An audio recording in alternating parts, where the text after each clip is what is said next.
啊，继续要来看，这是陆军南测中心，伫个昨下晡4点外，咧做体能的监测。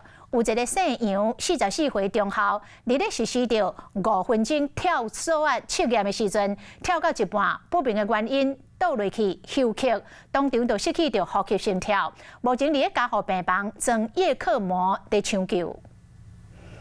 国防部台南财务组国军出入入，陆军南测中心伫昨下晡4点外进行体能的监测。不过台南的财务组一个44岁姓杨的中校，实施5分钟跳绳测验的时，差不多跳5分钟后，雄雄唔知什么原因倒伫涂骹未喘气。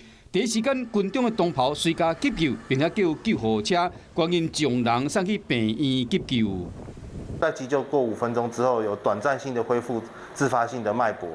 那因为一下子药效过去之后又没有了，所以说我们接着继续帮他做，接上跟我们心脏外科医师接着进行加装叶克膜，做后续的急救。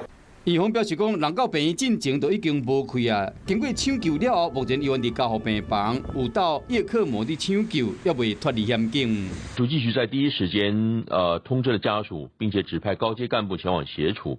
目前正协同医院全力抢救中。